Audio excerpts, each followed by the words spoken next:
Good afternoon, everyone. Welcome to Awaken the World live stream. You are here live on the Awaken the World YouTube channel today, Sunday, April 7th, 1 p.m. Pacific Standard Time. And it is time for our Sunday Quick Talk. Stop living inside your head.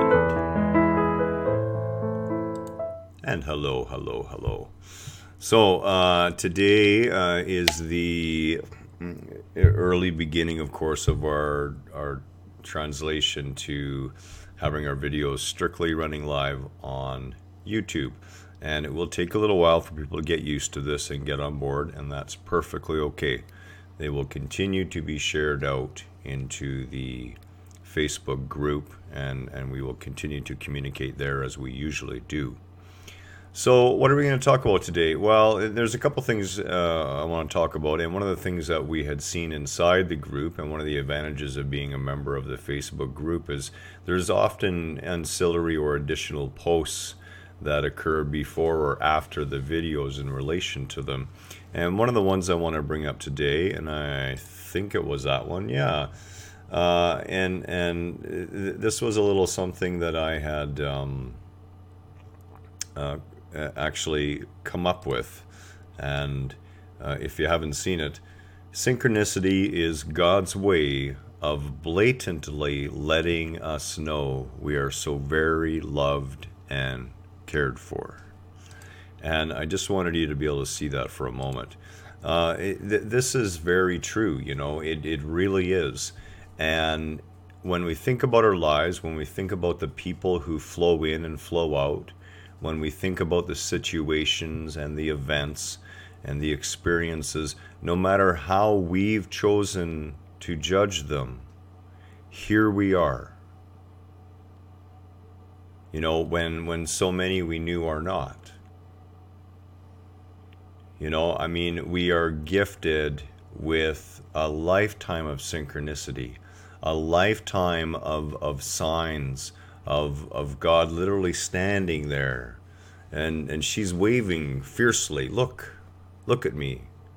He's waving. The tree is waving. The neighbor is waving. It's all shouting out to you that you're loved, that it's okay. Relax, enjoy the ride. And this is part of stopping living inside your head, okay? Because it's inside your head that all the problems begin. It's inside your head that all the worry begins. All the fears live. You see, fears cannot live outside of the head. Now, it's possible to instill fears from inside of your head into someone else's head, so that they can live inside their head in fear as well. And we don't do this consciously a lot of times, although there are many times and many people who have used this as a tool. And this tool is being used extensively on our modern day society here in North America especially. All over the world in reality. So how do we stop living inside our head? Because, really, until you learn to live outside of your head, the inside of your head will never become a truly peaceful place. Now, the one thing about our physical reality is it is full of these strange dichotomies and things that don't seem to make sense at first, but indeed make perfect sense. And that is the humor of the creative principle that we're involved in. There really is a magnificent sense of humor going on there. And you see, when you are able to recognize that the world you create inside your head is not the world, but only a world of your manufacture, and you're willing to look beyond that world with as much objectivity as possible, you then begin to experience what it's like outside of your head. And outside of your head, that world is not such a dark and dangerous place, perhaps. Outside of your head, the people who you do not feel you can trust become just a little more trustworthy, perhaps. And we have been taught and trained and programmed to live within our own minds, that is where you are, and that is where you belong. And if you're a product of Western religion, you also believe that this is your one shot, your one chance. And living in this state of fear, there was another quote that had come up, and I don't actually think I have it here, but it was from Bruce Lee. And, Bruce Lee said, he has no fear. Stop living inside your head and start expressing yourself. In order to have no fear, you have to be willing to let go of the concept of fear. And fear, of course, is all about the future, what has yet to manifest, what has yet to materialize. And when we live inside of our head and we live in the state of fear, we then create a fearful manifestation. Over time, that which we continually think about and focus upon within our minds becomes manifest without.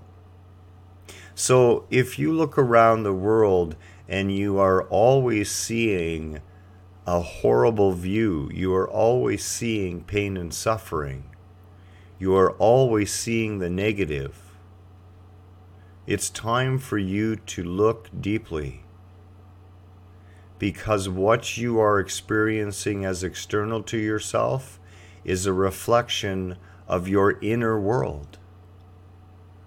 And this inner world is clearly crying out, asking for help, waving a flag.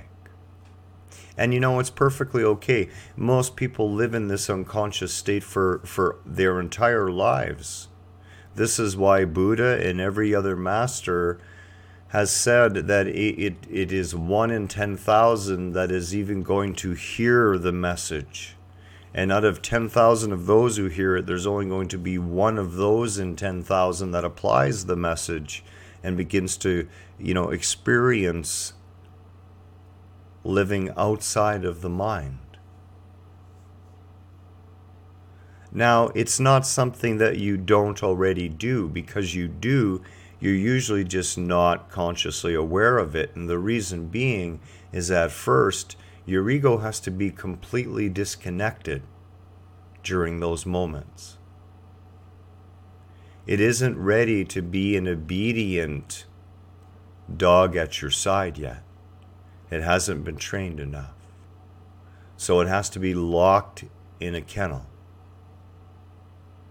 And in those moments, perhaps when you witness a glorious sunrise or a sunset or the birth of a new life, you are no longer within your mind.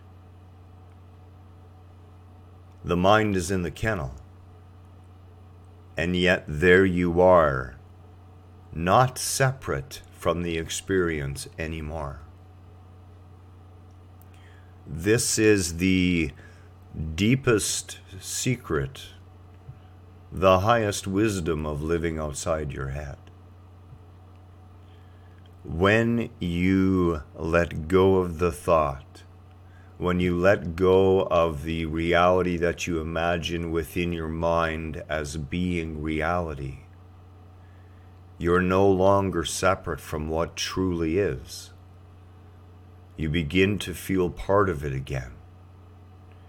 You begin to meld the experiencer and the experience until there is just the awareness within the experience. Much love to you today. That's really about all I have for this glorious Sunday afternoon. Look forward to many more meditations and talks together. Take care from both Kelly and myself.